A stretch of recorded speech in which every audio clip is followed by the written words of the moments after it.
Innal hamdalillah nahmaduhu wa nasta'inuhu wa na'udzu billahi min syururi anfusina wa min sayyiati a'malina may yahdihillahu fala mudilla lahu wa may yudlilhu fala hadiyalah. Asyhadu an la ilaha illallah wa asyhadu anna Muhammadan abduhu wa rasuluhu la nabiyya ba'dah. Allahumma shalli ala sayyidina Muhammad wa ala sayyidina Muhammad amma ba'd. Ma'asyiral muslimin wal muslimat, jamaah salat subuh, jamaah mu'takifin, orang-orang yang iktikaf, mudah-mudahan di penghujung dari Ramadan tahun ini diberkahi oleh Allah Subhanahu wa taala, diberikan keberkahan Lailatul Qadar yang dirindukan oleh para jamaah sekalian. Pada kesempatan pagi hari ini mungkin kita akan membahas berkaitan dengan ilmu pengetahuan ya, berkaitan dengan penetapan awal dan akhir Ramadan. Tapi sebelumnya mesti kita ingat bahwa tujuan dari Ramadan, tujuan dari saum Ramadan yang kita laksanakan adalah dalam rangka untuk mencapai derajat takwa. Karena derajat takwa ini yang dibutuhkan oleh pribadi diri kita sendiri, oleh keluarga, masyarakat maupun bangsa kita. Jadi kehadiran para alumni Ramadan ya, harapnya jadi orang-orang yang mutakin, yang memiliki jiwa yang bersih, ini akan menjadi agen perubahan kebaikan-kebaikan yang ada di tengah masyarakat. Kita tahu sendiri persoalan yang menimpa negeri kita adalah persoalan moral yang sesungguhnya, yaitu kejahatan-kejahatan, baik itu kejahatan personal, kejahatan terhadap lingkungan, kejahatan terhadap bangsa dan negara. Itulah kejahatan yang disebabkan karena adanya hawa yang tidak terkendali. Oleh karena itu, seorang alumnus Ramadan adalah seorang yang memiliki kemampuan di dalam mengendalikan hawa nafsu. Ini menjadi hal yang penting yang harus kita yakini ya. Kita tidak berharap banyak kecuali Allah SWT memberikan ya, perubahan dalam diri kita. Kalau itu terjadi perubahan, maka sesungguhnya itu adalah nilai yang besar berkaitan dengan Allah berikan pahala 1000 bulan ya. Itu tandanya adalah perubahan yang ada di dalam jiwa kita. Ini yang sesuatu yang ditunggu-tunggu oleh lingkungan dan masyarakat kita. Oleh karena itu di penghujung akhir dari Ramadan ini tidak ada istilah final ya sesungguhnya, karena perlombaan di dalam hal ini, dalam agama kita ini tidak ada istilah babak penyisian, babak perempat final dan final. Karena siapapun dari kita itu boleh mengikuti final. Kalau kemarin-kemarin di awal Ramadan mungkin kita masih kurang amalnya, ini masih ada waktu 1 hari, maka semuanya boleh ngikutin babak final ini. Tidak ada yang kemarin nggak ikut, tiba-tiba rajin di akhir. Nah, nggak bisa, karena amal itu nama amal bi khawatim. Sesungguhnya amal itu tergantung dari akhirnya. Akhirnya itu apa gitu. Kemarin kita mungkin tidak terlalu banyak, kurang banyak. Masih ada waktu 1 hari ya. Waktu untuk kita bertobat kepada Allah Subhanahu wa taala, untuk meningkatkan amal ibadah kita, untuk meningkatkan kesempatan yang pahalanya luar biasa, berlipat-lipat ganda. Makanya pada kesempatan kali ini, di hari-hari detik yang terakhir inilah kesempatan bagi kita untuk bisa mengikuti perlombaan, mendapatkan alumni Ramadan yang terbaik. Dan lomba itu bukan lomba melawan tetangga, melawan teman, melawan saudara, tetapi lawan kita adalah hawa nafsu kita. Jadi kita tidak ada istilah bahwa kita itu kalah ya, kalah start dengan orang lain, tetapi adalah yang paling penting adalah apakah kita dikalahkan oleh hawa nafsu kita ataukah kita yang mengalahkan hawa nafsu yang sebaliknya. Baik Bapak Ibu yang dimuliakan Allah SWT, ini mungkin pernah saya sampaikan dalam beberapa kesempatan yang lalu, tapi kita akan mencoba untuk melihat kembali berkaitan dengan penetapan awal dan akhir Ramadan. Ini menjadi hal yang krusial, walaupun akhir-akhir ini perbedaan Ramadan, awal Ramadan dan akhir Ramadan atau artinya awal Syawal itu sudah menjadi hal yang biasa, ya. Di tengah-tengah masyarakat itu sudah biasa, berbeda dengan beberapa waktu yang lalu. Jadi perbedaan ini itu sudah terjadi sejak tahun 60, ya. Siklusnya itu 30 tahun. 60, 90-an, kemudian 2010 gitu ya, 2020 ya. Ini sesuatu yang pernah terjadi dan ini akan terus terjadi karena yang membuat berbeda adalah cara penetapannya, bukan bulannya yang sulit untuk dilihat tapi cara menetapkan. Bahkan kita sendiri di tahun 2002 ya kalau nggak salah itu pernah pemerintah menetapkan bergeser satu hari, ya pernah nggak mengalami. Jadi itu beruntung tuh orang yang pulang kampungnya nggak dapat tiket, terlambat. Nah akhirnya karena digeser bukan digeser, maksudnya kalau selama ini sidang isbat selalu tepat nih, sidang isbat hari ini besok sudah hampir dipastikan ya. Tapi tiba-tiba ada keputusan dan itu hanya sekali terjadi pada tahun 2000 itu berapa ya, 2001 lah zamannya waktu itu ya, masih reformasi ya, 2002 lah gitu nggak salah, zamannya Gus Dur ya, itu ditetapkan tidak terlihat gitu ya, jadi tergeser, jadi masih sekali semalam lagi tarawehnya dan itu adalah hanya sekali pada saatnya.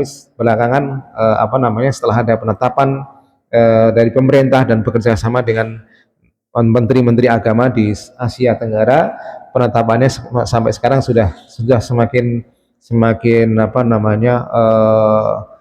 teratur gitu. Baik. Jadi tujuan dari pembahasan ini adalah dalam rangka untuk menambah wawasan ya. Bukan untuk menentukan pendapat yang paling benar yang mana, ini harus kita tahu. Bukan untuk saling menyalahkan. Jadi salah satu tujuan dari kita mempelajari ini adalah bagaimana kita memahami perbedaan itu. Karena Bapak Ibu semuanya, perbedaan pendapat di tengah-tengah masyarakat kita ini kalau tidak disikapi dengan baik itu akan membawa kepada perpecahan. Perpecahan umat ini menjadi PR kita ya. Karena umat yang terpecah itu akan mudah dijajah. Ya, divide et impera gitu ya. Itu adalah semboyan para penjajah zaman dulu, yaitu bikinlah berpecah belah maka dia akan mudah untuk dijajah. Kita sendiri lihat nih bagaimana pendapat ya, para orang-orang yang berlabel agama gitu ya. Ada beberapa gelar agama. Tapi sikap mereka terhadap persoalan bangsa itu terbelah juga. Bagaimana pembelaan mereka terhadap orang-orang oligarki itu dengan bukan kedok ya, mungkin dengan landasan agama juga. Inilah menjadi penyebab kenapa perbedaan yang membuat atau perpecahan itu yang membuat kita itu mudah untuk dijajah. Oleh karena itu perbedaan pendapat itu bukan sesuatu yang untuk dihilangkan. Tapi yang penting bagaimana perbedaan pendapat itu untuk saling menghormati. Yang lebih penting lagi jangan sampai terjadi perpecahan. Berbeda pendapat silahkan, tapi perpecahan itu sesuatu yang mendatangkan kemurkaan dari Allah SWT. Tapi kalau perbedaan pendapat, walaupun itu mungkin bukan sebuah hadis, yaitu sebagai rahmat, yaitu kenapa di situ sebagai rahmat adalah adanya saling memahami, ya, adanya saling mengerti, ya, dari perbedaan yang ada itu apa yang harus dilakukan kerjasama. Jadi ini tujuan dari pembahasan, karena kalau ada perbedaan, kalau tidak dibahas itu nanti akan jadi pendendam. Kita pengen cuma forumnya, ya, forumnya antara witir, antara tarawih 20 rakaat atau 8 rakaat, ya. Itu saling bukan dibahas untuk di forum yang terbuka untuk diperdebatkan, tapi bisa jadi dikaji, gitu ya, saling diskusi, dicari ilmunya, gitu ya. Tapi dalam rangka bukan untuk saling mencari kebenaran, bukan yang mana yang paling benar, tapi untuk saling menghormati. Jadi setiap perbedaan itu, pembahasan itu harus selalu dibahas untuk didetailkan gitu. Karena jangan sampai ketidaktahuan itu membuat dendam ya di antara kita, perbedaan-perbedaan yang ada. Baik, ada yang namanya metode isbat ya. Isbat atau penetapan. Yang namanya sidang isbat, artinya sidang dalam rangka untuk menetapkan tanggal 1 bulan Hijriah gitu ya. Penetapan tanggal 1 bulan Hijriah itu biasanya terjadi pada 1 Ramadan dan 1 Syawal. Jadi metode penetapan atau isbat itu ada 2 metode. Yang pertama adalah metode ru'yatul hilal. Ya. Ru'yatul hilal atau melihat hilal. Ini adalah metode yang diakui oleh 4 mazhab, ya, mulai mazhab Hanafi, ya, kemudian mazhab Maliki, mazhab Syafi'i, dan mazhab Hambali. Semuanya menggunakan metode ru'yatul hilal. Dan inilah pendapat jumhur ulama, ya, mayoritas ulama. Itu melihat hilal. Jadi kalau terlihat maka sudah besok adalah tanggal 1 Ramadan atau 1 Hijriah, ya. Kemudian istiqmal ketika tidak terlihat, ya, digenapkan. Jadi di dalam hitungan kalender ini, ya, kalender Hijriah itu tanggal itu hanya ada 2, yaitu 29 hari atau 30 hari. Itu hanya 2 itu, ya. 29 hari atau 30 hari. Sementara kalau di dalam Masehi itu kan ada 30 hari dan 31, ya. Kalau pakai ini kan 30, ya. 31, 30 gitu kan. Ya, itu Pak Rehimin saya paham itu, ya. Kecuali bulan Februari yang kabisat, jadi 29 hari sebagai penambahan. Jadi istiqmal itu adalah menggenapkan ketika hilal itu tidak terlihat, yaitu menjadi 30. Nah, kemudian ini metode baru, yaitu yang metode wujudul hilal, yaitu menggunakan hisab, berdasarkan hisab atau perhitungan. Ini yang diambil oleh Muhammadiyah, gitu. Jadi perbedaan yang penetapan bulan itu hanya 2 ini, yaitu metode ru'yatul hilal dan wujudul hilal sesungguhnya. Jadi perbedaannya yang sering kita pahami di tengah masyarakat itu adalah bedanya antara ru'yat dan hisab, gitu, ya. Padahal sesungguhnya perbedaannya bukan masalah ru'yat dan hisab. Yang mereka adalah ru'yatul hilal dan wujudul hilal. Ini harus kita pahami di sini sampai sini. Kenapa demikian? Karena dua-duanya itu menggunakan hisab, ya. Baik NU Muhammadiyah itu menggunakan metode hisab juga. Karena kalau mereka tidak menggunakan hisab itu namanya metode ngawur, gitu. Karena kenapa? Karena untuk bisa melihat hilal itu harus tahu ini tanggal berapa. Misalkan ini tanggal 28, mau lihat itu nggak tahu ini tanggal berapa. Pokoknya nonton, lihat aja ke arah barat, ya, ke arah, kalau di Indonesia ke arah barat. Ini nggak bakal kelihatan. Makanya dia harus memiliki ilmu hisab. Dia harus tahu tanggal berapa, cara menghitungnya. Berarti harus yang dilihat adalah dilihat itu tanggal 29. Jadi melakukan ru'yatul hilal itu di tanggal 29 bulan Sya'ban, gitu, untuk menetapkan 1 Ramadan. Nah, ilmu berkaitan dengan hisab ini adalah ilmu yang sifatnya umum. Harus kita pahami, ilmu hisab itu menghitung hilal itu adalah ilmu umum.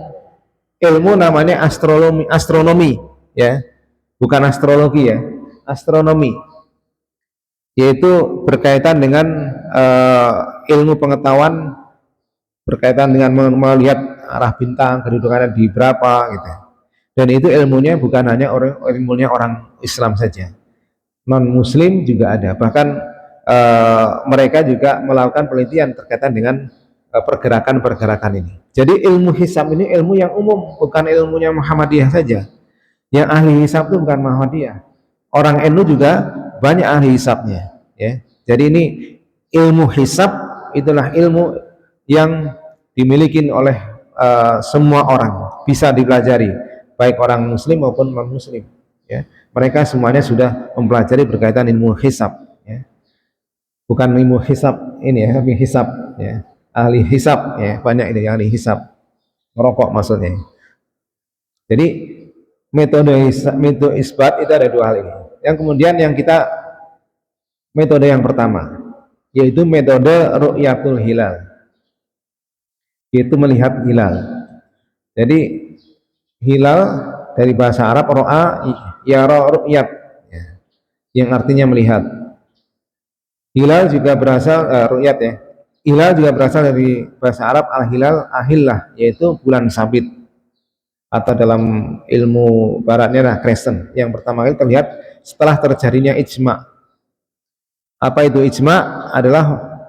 Jadi ijma itu adalah terjadi ketika matahari, bulan dan bumi itu dalam satu garis, ya. Posisinya di mana? Ini misalkan bumi, ya. Setelah bumi ada bulan, ada matahari. Ketika bumi dan bulan dan matahari berada dalam satu garis, itu namanya ijma. Nanti ada kita lihat, ada syarat-syarat yang disebut dengan ijma, ya. Ijma itu terjadi kapan untuk bisa terlihatnya hilal. Jadi itu namanya ijma. Sekarang matahari di mana kira-kira? Sekarang, Bapak Ibu? Di sebelah timur kan matahari? Kira-kira belum kelihatan. Bumi, ya. Bulannya ada di mana kira-kira? Tebak, boleh nggak nebak bulan saat ini ada di mana? Ada yang tahu nggak bulan di mana? Bulan kira-kira ada di barat atau di timur kira-kira? Ayo yang nebak nih. Saat ini bulan ada di mana? Hah? Bulan ada di barat. Nah, bulan itu saat ini ada di timur juga. Jadi di sana ada matahari, ada bulan, nanti sama-sama bergerak gitu. Ya kalau kita anggap sebagai posisi kita ya, karena matahari diam, kita yang bergerak.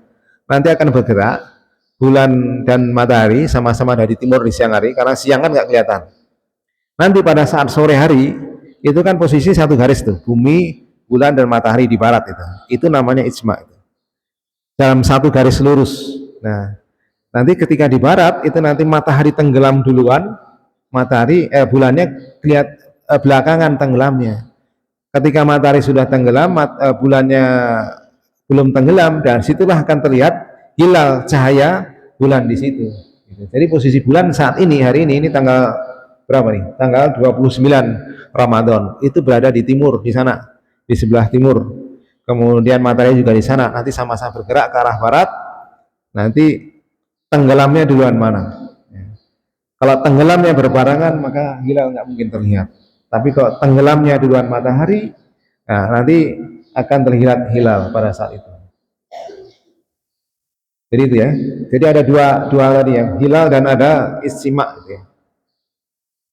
Kemudian makna ru'yatul hilal itu kegiatan pengamatan secara visual, baik menggunakan mata langsung maupun dengan bantuan terhadap kemunculan hilal, menggunakan alat bantu visual seperti teleskop, binokuler, kamera dan lain sebagainya.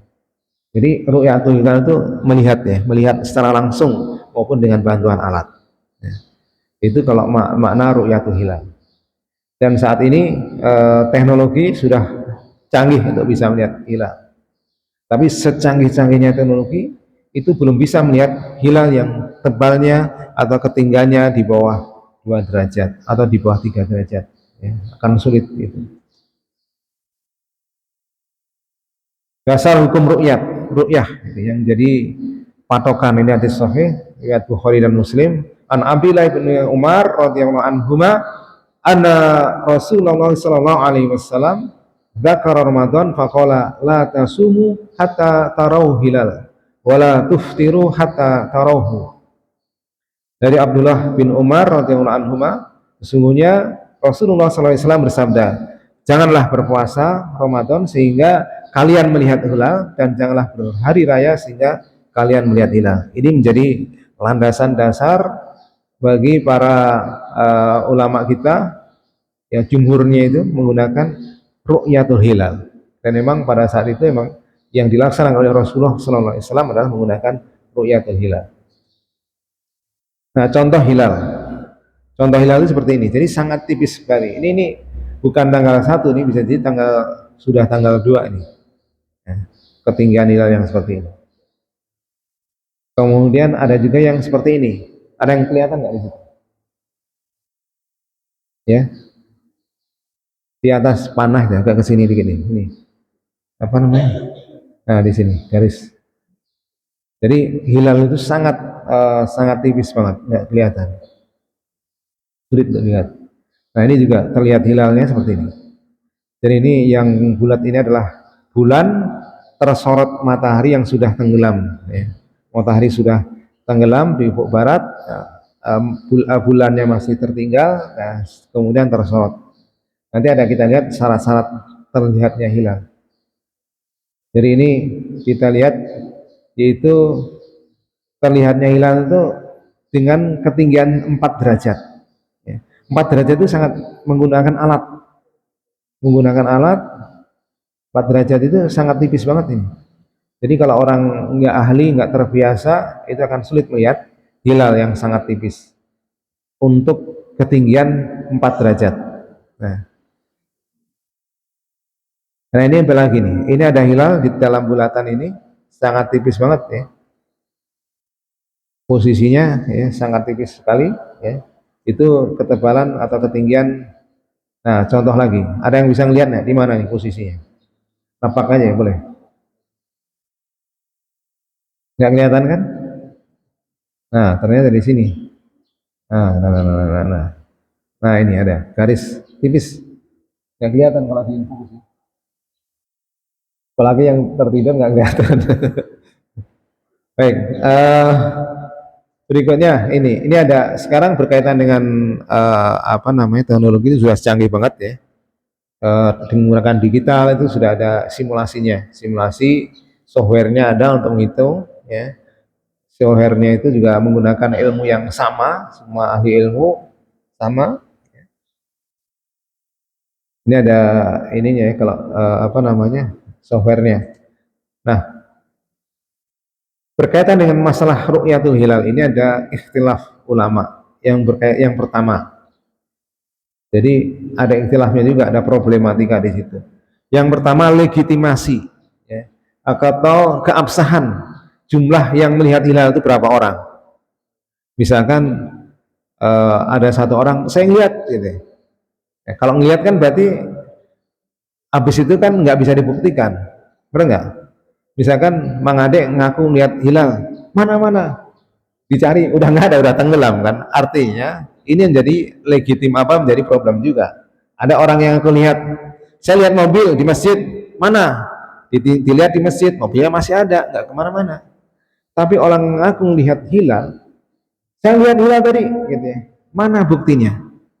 Orang yang melihat hilal itu tidak bisa memberikan bukti, makanya dia harus disumpah. Karena begitu dia ngaku hilal, begitu ngobrol, diskusi, dilihat lagi sudah nggak ada hilalnya, sudah bergerak, geser. Nah, itu problem yang pertama. Bukan problem, maksudnya perbedaan. Siapa yang sih yang berhak untuk bisa melihat hilal, gitu ya? Atau sembarang orang harus disumpah dulu, gitu ya? Orang yang harus dipercaya atau ngasal. Gitu. Ini jadi hal yang perbedaan pendapat. Cukup satu orang atau dua orang, satu orang yang dipercaya atau satu orang yang suka bohong atau harus disumpah dan seterusnya. Kemudian masalah yang kedua adalah berkaitan dengan wilayah pemberlakuan ru'yah. Jadi misalkan kita Indonesia di wilayah timur, ya. Kemarin kan nggak terlihat nih untuk awal Ramadan. Di seluruh Indonesia di wilayah timur, tengah, gitu nggak terlihat. Dan yang terlihat adalah di wilayah barat, di daerah Aceh gitu. Karena ketinggiannya 4 derajat di situ. Karena kita lihat 4 derajat itu nggak bisa matang lihat, harus dengan alat. Nah di situ ketika di Aceh lihat, di sini berlaku nggak? Padahal di sini nggak lihat hilal, gitu kan? Kita yang ada di Bekasi nggak lihat hilal, nggak terlihat. Sementara di sebelah barat terlihat. Ya. Atau sebalik ini masih dalam satu negara di Indonesia. Kalau misalkan di apa namanya di kita di seluruh Indonesia tidak terlihat hilal. Kemudian ternyata sebelah baratnya lagi di wilayah India atau mungkin di Saudi ya. Saudi sudah terlihat ya, pasti di sana misalkan karena lebih tinggi posisinya. Ketika Saudi sudah melihat hilal, apakah berlaku juga untuk kita yang nggak lihat di sini? Nah itu juga menjadi permasalahan di dalam penetapan berdasarkan ru'yatul hilal. Bukan hanya ru'yatul hilal saja, berdasarkan penetapan berkaitan dengan perhitungan ya. Baik hisab maupun baik wujudul hilal maupun ru'yatul hilal sama ya. Apakah berlaku untuk seluruh dunia atau enggak, itu menjadi PR ya. Nah beberapa perbedaan legitimasi, ada yang cukup satu orang yang adil dan sikoh ya. Itu jumhur ulama, pokoknya yang sudah dipercaya ya, orang yang adil dan sikoh itu ya artinya orangnya sudah terkenal, dikenal, dan sikoh dipercaya. Kemudian minimal dua orang, ya, minimal dua orang yang melihat. Nah, kemudian berkaitan yang permasalahan yang kedua berkaitan dengan wilayah. Ada yang mengatakan, ya, pendapat yang pertama berlaku ru'yah global. Berarti satu hasil untuk seluruh kaum muslimin. Ya. Ini yang kalau kita di Indonesia ini ya, di Aceh lihat, nah kita yang di Bekasi, Jakarta, kemudian di Indonesia Timur Tengah lihat, maka berlaku untuk seluruh Indonesia. Itu ru'yat global yang untuk wilayah global dalam artian negara. Global bisa jadi global mendunia. Misalkan di Saudi melihat berlaku untuk seluruh dunia. Atau ru'yah lokal. Nah, setiap iklim boleh berbeda. Jadi bisa jadi Indonesia berbeda dengan Saudi. Ya. Itu bisa terjadi seperti itu, tergantung penetapannya. Karena yang faktanya seperti itu. Ini ini PR. Nah, inilah keunikan agama kita ini ya. Agama kita itu memberikan peluang umatnya itu untuk beristihad. Justru disinilah letak kesempatan bagi umat untuk melakukan diskusi, ya, perbincangan, ya, untuk menyepakati satu hal, ya, dalam rangka untuk persatuan. Nah, ini PR-nya, gitu ya. Kemudian berkaitan dengan hilal. Jadi hilal itu atau bulan sabit itu hanya bisa dilihat itu ketinggiannya 3 derajat. Karena hilal itu kan cahaya semuanya. Cahaya itu. Bulan sendiri itu kan tidak memancarkan cahaya. Bulan itu memantulkan cahaya. Yang namanya kelihatan, hilal itu adalah cahaya, maka cahaya itu akan sangat terganggu oleh sudut gitu, sudut ketinggian. Jadi nanti akan terpendar. Makanya teknologi teleskop itu udah mentok sekarang karena yang dilihat itu adalah cahaya gitu. Cahaya yang akan terpendar. Apalagi untuk misalkan di Jakarta yang sudah banyak polusi, itu sulit untuk bisa melihat hilal karena bisa jadi adanya polusi, pendaran cahaya itu akan memudarkan warna dari atau pantulan dari cahaya bulan itu akan membenarkan ini. Makanya ada para ahli astronomi, ya, dan John ini membuat sebuah kriteria, sebuah bulan atau bulan sabit itu bisa terlihat ketika ketinggiannya itu 7 derajat. 7 derajat itu dari ufuk gitu ya. Kira-kira kalau ke atas itu kan berapa? 90 derajat ya. 45 derajat, kira-kira 7 derajat itu dari dataran gitu ya, dari permukaan, naik 7 derajat. 7 derajat itu sangat sangat tipis banget itu sebenarnya. Itu untuk bisa lihat. Jadi kalau lihat hilal itu jangan dangak gitu kan. Kalau lihat hilal, wah lihat lihat hilal harus di ufuk ya, kira-kira 7 derajat. Nah, ketinggian 7 derajat itu mata itu baru bisa lihat. Di bawah 7 derajat nggak bisa lihat. Itu menurut Dan John, seorang astronom, ya. Ahli astronom sudah melakukan penelitian seperti itu. Nah, kemudian ada kriteria lagi yang mungkin di bawah 7 derajat bisa terlihat. Makanya kalau di Cakung itu ada ulama yang punya kriteria sendiri gitu ya. Mereka menggunakan 7 derajat ini. Jadi bisa jadi berbeda sendiri. Karena kalau di bawah 7 derajat nggak terlihat. Jadi mereka menggunakan alat manual ya, menggunakan mata langsung, pakai perlengkapan untuk mengarahkan itu ya. Itu memang eh, bisa terlihat di atas 7 derajat. Di bawah 7 derajat itu nggak bisa terlihat. Nah, di bawah 7 derajat itu harus menggunakan alat dan itu pun maksimal sampai 4 derajat ya. Sampai 4 derajat atau di bawah derajat, di bawah 4 ya, mungkin masih terlihat. Makanya berkaitan dengan perbedaan-perbedaan ini, menteri-menteri agama Brunei Darussalam, Indonesia, Malaysia, dan Singapura, menteri agama itu disingkat MABIMS, ya, itu mereka berkumpul menetapkan kriteria, gitu ya. Walaupun ini sebenarnya tidak ilmiah, ya, penetapannya tidak ilmiah itu tidak menggunakan ilmu pengetahuan astronomi tadi, hanya menggunakan imkanur ruqyah, gitu ya. Sesuatu yang mungkin dilihat karena faktanya ketika ketinggian hilal itu sekitar 3 derajat, ada yang melaporkan melihat di sana, ada yang melaporkan di sini, maka mereka mengakomodir ya laporan-laporan ini sehingga dibuat kriteria, namanya kriteria imkanur ru'yah, yaitu MABIMS, yaitu hilal minimal 3 derajat.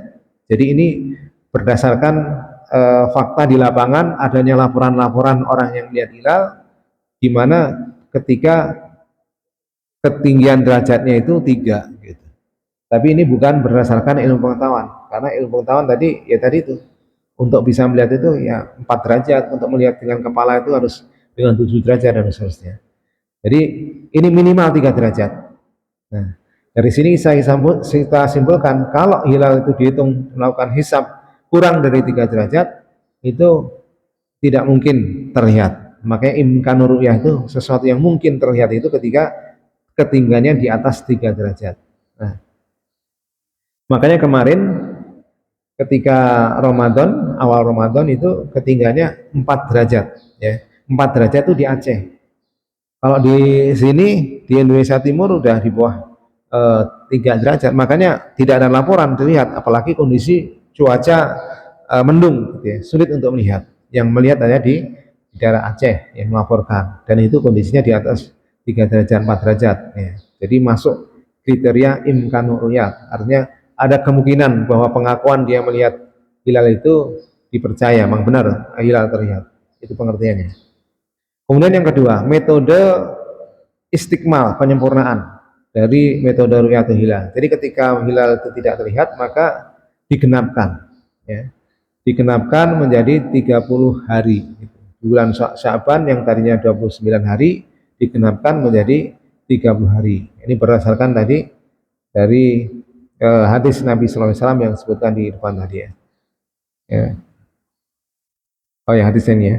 An Nabi Hurairah radhiyallahu anhu qala Abu Qasim sallallahu alaihi wasallam sumu li ru'yatihi fa aftiru li ru'yatihi fa in hubiya alaikum fakmilu iddata Sya'ban 30. Dari Abu Hurairah, Rasulullah SAW bersabda, berpuasalah jika telah melihat hilal, apabila terhalang oleh mendung maka sempurnakanlah Sya'ban menjadi 30 hari. Kemudian yang berikutnya adalah metode wujudul hilal atau sebenarnya metode hisab. Mana hisab? Ini yang dipakai oleh Muhammadiyah ini, yaitu berasal dari bahasa Arab hasaba, artinya menghitung, mengira atau membilang. Jadi hisab adalah perkiraan, hitungan dan bilangan. Dalam disiplin ilmu falak, kata hisab mengandung arti sebagai ilmu hitung posisi benda-benda di langit. Posisi benda di langit yang dimaksud di sini adalah lebih khusus pada posisi matahari dan bulan dilihat dari pengamatan dari pengamat di bumi. Jadi ilmu hisab adalah ilmu hitung berkaitan dengan posisi matahari dan bulan yang relatif terhadap bumi. Fungsi ilmu hisab atau ilmu falak itu penting dalam kaitan dengan syariah, khususnya masalah ibadah. Contohnya sholat fardu menggunakan posisi matahari sebagai acuan waktunya. Jadi kita sholat ini kan nggak ngelihat, Bapak ngelihat dengerin adzan kan, dengerin adzan. Sementara muadzin sendiri itu nggak lihat matahari ada di mana sih, sudah tenggelam atau belum, sudah terbit atau belum gitu misalkan, sudah terlihat fajar atau belum gitu. Tapi menggunakan hasil perhitungan. Ya. Ini menggunakan ilmu falak ya. Jadi kemarin kalau ada yang adzan, ya, ada adzan maghrib, nah adzan maghrib nih kemarin masih puasa 1 hari lagi nanti, itu kan menggunakan jadwal, ya. Apakah ke jadwal itu untuk kehati-hatian itu ditambah, ada yang pernah mengatakan gitu ya, supaya hati-hati jangan langsung buka gitu ya dari jadwal. Nah, ini menurut saya ini adalah boleh berhati-hati. Tapi sebenarnya pemerintah dalam arti ini Kemenak bekerja sama dengan BMG di dalam menentukan posisi ya waktu itu mereka sudah menggunakan ikhtiyat, artinya waktu hati-hati. Jadi sudah ditambah waktunya, sehingga kalau kita berbuka gitu, kemudian ngikutin adzan atau ngikutin jadwal itu sudah masuk, nggak perlu lagi ditambah-tambah lagi, hati-hati jangan-jangan masih belum gitu. Nah, karena jadwal sholat itu sendiri di dalam menghitung itu sudah ada faktor kehati-hatian, ada faktor tambahnya. Jadi jangan ditambah lagi. Sudah adzan, tunggu lagi dikit lagi. Ya. Itu nanti menambah-nambah lebih lama lagi. Padahal kita dianjurkan, disunahkan untuk menyegerakan berbuka. Kemudian ilmu hisab itu adalah juga menentukan arah kiblat, menghitung posisi bayangan matahari, menentukan awal bulan Hijriah, posisi bulan, mengetahui kapan terjadi gerhana dengan menghitung posisi matahari dan bulan. Jadi gerhana kalau zaman dulu mungkin orang nggak punya ilmu hisab.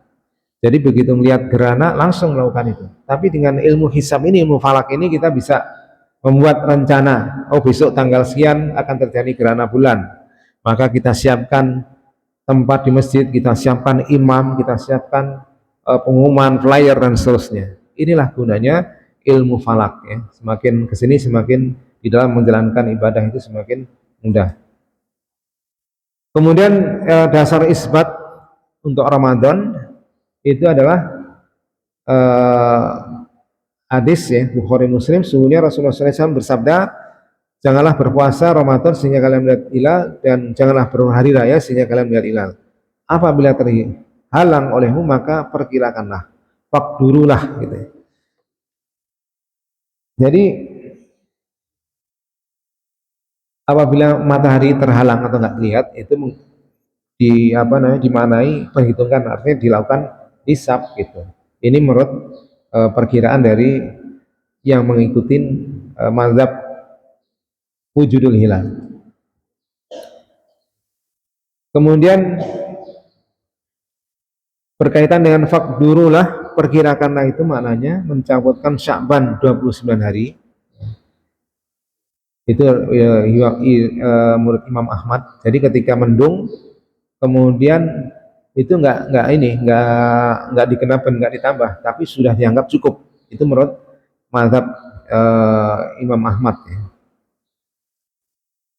Kemudian sempur kanan jadi 30 hari ya. Ini mayoritas ulama atau jumhur ulama berdasarkan riwayat-riwayat yang lain yang disebutkan di materi sebelumnya. Jadi kemudian ada yang menafsirkan dengan pengertian yang lain, yaitu sesuai dengan posisi orbitnya menggunakan hisab. Nah, perbedaan penafsiran sumur li ru'yatihi ini adalah melihat dengan mata kepala sebagaimana pendapat para salafus soleh pada zaman itu. Seluruh bersepakat bahwa sumur li ru'yatihi adalah melihat dengan mata kepala. Itu bisa diartikan secara umum yaitu melihat baik dengan mata ya, pengertian ru'yah itu bisa berpengertian mata, akal atau hati gitu. Atau dengan ilmu pengetahuan. Ini yang pendapat yang kedua. Kalau yang jumhur adalah yaitu melihat dengan mata kepala. Itu para ulama salafus soleh. Nah, kalau kholaf yang diikuti oleh Muhammadiyah melihat bahwa ru'yah itu tidak harus dengan mata, tapi dengan akal ilmu pengetahuan. Sebagaimana kita melihat ada suara orang yang sudah kita kenal lewat itu. Walaupun kita nggak lihat, kamu lihat si fulan nggak? Oh iya, gitu. Padahal kita nggak lihat orangnya, kita tahu suaranya, dia lagi ngobrol di luar gitu. Dan kita yakin nggak ada orang lain yang menggunakan suara seperti itu kecuali si fulan itu. Walaupun kita nggak lihat, orang bilang, ya ada sih tadi, dia ngobrol di situ. Gitu. Itu hanya penafsiran ya. Kemudian wujudul hilal. Jadi pengertian tadi ada ru'yatul hilal dan yang kedua adalah wujudul hilal. Kita sudah tahu bahwa ru'yatul hilal itu hanya bisa terlihat ketika posisi hilal itu ketinggiannya adalah di atas 7 derajat untuk bisa dilihat, atau menggunakan imkanur ru'yat di atas 3 derajat ya, di bawah itu nggak terlihat. Itu ru'yatul hilal. Tapi ketika metode wujudul hilal ini itu nggak peduli berapa derajatnya, yang penting di atas 0 sekian itu sudah dianggap ada. Hilal itu sudah ada secara wujud ya, atas keberadaannya ada ya. Maka disebut wujudul hilal. Di atas 0 dihitung-hitung ya, tanpa dilihat itu yang dianggap ada. Dan ada syarat yang kedua, ijtima ya. Jadi sudah pernah terjadi pada saat belum terbenam itu antara matahari, bulan, bumi itu dalam satu garis lurus. Dan saat matahari terbenam, bulan berada di atas ufuk. Ya. Jadi ketika matahari sudah terbenam, ya, bulannya masih di atas ufuk. Itu menghitung wujud hitungan hisabnya seperti itu. Jadi tanpa melihat, Kalau sudah terjadi hasil hitungannya seperti itu, maka sudah dianggap masuk bulan baru. Ya. Ini metode yang kedua, wujudul hilal. Ini panjang berkaitan dengan apa namanya hisab. Ya. Nah, landasannya ya tadi itu ada beberapa semangat bahwa matahari, bulan, ya, cahaya ditetapkan berdasarkan manzilah-manzilah tempat-tempat perjalanan waktu bulan supaya kamu mengetahui bilangan tahun dan waktu. Ya, itu secara umum ya. Jadi supaya terjadinya apa namanya pergantian siang dan malam itu supaya kita itu menghitung itu sebagai tanda-tanda perubahan waktu. Ya. Asyamsu wal qamaru bihusban, matahari dan bulan beredar menurut perhitungan. Ini landasan yang menganut metode wujudul hilal menggunakan hisab tadi. Nah, kemudian ini masih pendapat yang menggunakan wujudul hilal. Landasannya. Mengapa Rasulullah SAW menggunakan ru'yat? Yaitu mereka menganggap bahwa ilat adalah perintah ru'yat, ilat perintah ru'yat adalah karena umat zaman Nabi adalah umat yang ummi, yang tidak kenal baca tulis dan tidak memungkinkan melakukan hisab. Ini landasan kenapa Nabi menggunakan wujudul hilal, menggunakan ru'yatul hilal, tidak menggunakan hisab, karena dianggapnya pada zaman itu ilmu pengetahuan itu sangat apa namanya minim ya, untuk bisa melakukan hisab. Sesungguhnya kami adalah umat yang ummi, kami tidak bisa menulis dan tidak bisa melakukan hisab. Bulan itu adalah demikian, yakni kadang-kadang 29 hari dan kadang-kadang 30 hari. Jadi ini pengakuan dari Nabi SAW. Ya. Kemudian alasan lainnya, dengan ru'yah umat Islam tidak bisa membuat kalender, ru'yah tidak dapat meramal tanggal jauh ke depan karena tanggal baru bisa diketahui H-1. Jangkauan ru'yah terbatas, di mana hanya bisa dilakukan ke arah timur sejauh 10 jam. Orang sebelah timur tidak mungkin menunggu ru'yat di kawasan sebelah barat, ya. Jaraknya lebih dari 10 jam. Ya, jadi ini permasalahan kalau menetapan tadi ya, penetapan. Kemarin kita juga ada problem kan, ketika pemerintah menetapkan apa namanya isbatnya itu kan setelah isya ya. Kalau di Indonesia, apalagi di Indonesia Timur ya, itu sudah isyanya udah jauh, udah hampir selesai gitu. Apakah tarawih atau tidak? Nah, itu salah satu problematika dalam penetapan tadi itu. Jadi ya ini udah hampir waktu surung ya. Dikotomi, perbedaan antara hisab dan ru'yat. Klaim istihad yang pertama, ru'yat berdasarkan bersifat qot'i. Qot'i adalah sifatnya pasti. Artinya dengan melihat itu kan ada kepastian ya. Lihat itu berarti pasti memang sudah ada, ini ada kamera di situ. Sehingga menentukan. Jadi melihat itu karena melihat itu adalah pasti, maka melihat itu adalah sifatnya menentukan. Sedangkan hisab bersifat dhoni. Hisab itu hanya perkiraan, sehingga hanya mendukung atau dihampirkan. Ini golongan yang pertama menggunakan ru'yatul hilal. Nah, sebaliknya klaim yang kedua, hisab itu bersifat qot'i, sehingga menentukan. Sedangkan ru'yat itu sifatnya dhoni, hanya pendukung atau diabaikan. Jadi yang qot'i itu ngitung, itu qot'i, matematisnya itu yang pasti gitu. Sedangkan melihat itu dhoni, kadang kelihatan kadang enggak. Nah, ini di sini sebenarnya dua-duanya secara konsep punya prinsip istihad masing-masing. Jadi bukan tidak mungkin, mas sulit untuk digabungkan karena masing-masing punya anggapan yang berbeda-beda. Yang ru'yat itu yang qot'i, yang satunya menganggap yang hisab itu yang qot'i. Qot'i artinya yang pasti. Jadi yang harus kita ikuti, yang kita harus pahami bahwa di antara itu ada yang lebih penting, memahami bahwa perbedaan itu wajar. Ya. Yang kedua, memahami bahwa menjaga ukhuwah itu wajib dan id itu sunnah. Ya. Memahami bahwa id itu bukan sekedar ibadah, namun syiar agama dan ukhuwah Islamiyah. Ini harus kita pahami, nggak perlu ini kalau berkaitan dengan sholat id ya. Nah, disyariatkannya takbir ya, di bulan apa namanya adanya syiar id ya. Disunahkan memakai pakaian terbaik, tempat sholat adalah tempat lapang ya. Perempuan bahkan haid dan nifas juga diperintahkan untuk hadir dalam sholat id. Dikatakan bahwa id adalah hari makan dan minum serta dilarang berpuasa. Idul Fitri maksudnya. Ini syiar agamanya di sini. Jadi jangan salahkan berkaitan dengan perbedaan itu tadi. Nah, sekarang kita lihat awal Ramadan 1446 yang sudah terjadi kemarin. Posisi hilal itu pada tanggal 28 Februari atau tanggal 29 Sya'ban itu di Merauke tingginya 3,25 derajat. Di Sabang 4,5. Jadi di sini sudah memenuhi kriteria imkanur ru'yah mabims. Jadi ada kemungkinan untuk bisa dilihat. Tapi secara kasat mata nggak bisa dilihat, harus menggunakan alat. Dan ternyata ada laporan dari Aceh bahwa terlihat, sehingga 1 Ramadan pada hari Sabtu 1 Maret 2025. Nah, besok awal Syawal hari ini ya, nanti sore itu di Merauke minus 3,29 derajat, di Sabang itu minus 1,07 derajat. Jadi tidak mungkin terlihat hilal pada nanti malam ya. Jadi tidak mungkin besok itu Lebaran berdasarkan ini ya, berdasarkan ini ya. Secara hitungan ya. Dan tidak ada pernah cerita tiba-tiba ada yang ngelaporin melihat hilal gitu. Kemudian Sabtu 29 Maret, oh bukan Sabtu nih, maaf nih, salah nih. Hari Ahad 30 Maret besok ya, itu di Merauke ya, udah 7,96 derajat, di Sabang udah bisa dilihat nih oleh mata kepala sendiri, sehingga Idul Fitri insya Allah ya pada hari Senin 31 Maret.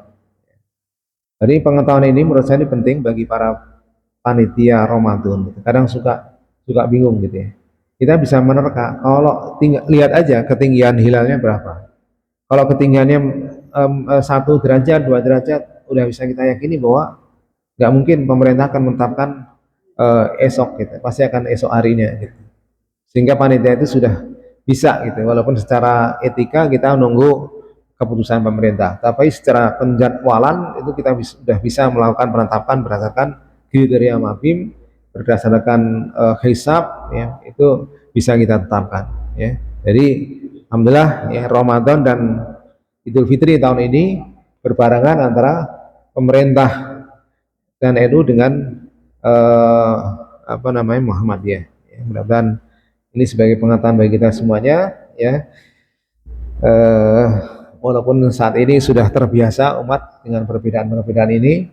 Kalau dulu umat terkaget-kaget ya, bingung menetapkan milih mana, milih ini, milih itu dan seterusnya.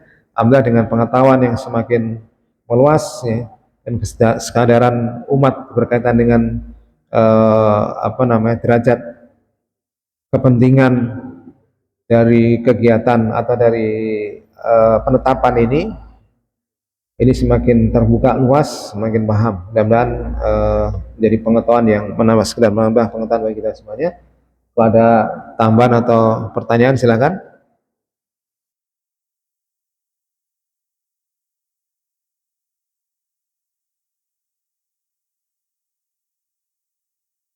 Ini yang metode ya hisab ya. Tapi di Indonesia itu pernah dengar nggak ada orang yang menetapkan selisihnya itu harinya itu banyak gitu ya. Selisih 2 hari gitu ya, 3 hari gitu ya.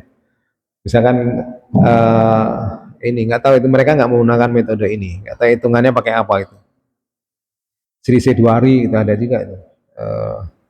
Penganut aliran-aliran tertentu itu lebih dulu atau belakangan. Gitu. Kalau di tempat saya itu udah rutin. Pokoknya sebenarnya metodenya adalah metode H+1 gitu. Jadi apapun yang ditetapkan oleh pemerintah pokoknya +1 gitu. Itu ada di tempat saya itu. Jadi kita udah lebaran, masih ada yang puasa dan masih sorenya takbiran, besok baru lebaran lagi. Itu ada yang begitu. Jadi mereka prinsipnya H+1, bukan menggunakan, saya kira nggak menggunakan metode ilmu pengetahuan ini, karena ilmu pengetahuan astronomi ini sudah terverifikasi, diakui oleh seluruh seluruh orang ya, di seluruh dunia, ilmunya sama ya. Tapi kalau ada yang menggunakan hitung-hitungan yang berbeda, pasti bukan ilmu itu yang dipakai ya. Baik, kalau nggak ada pertanyaan kita tutup dengan doa kafaratul majlis. Subhanakallahumma wa bihamdika asyhadu an la ilaha illa anta astaghfiruka wa atubu ilaik. Assalamualaikum warahmatullahi wabarakatuh.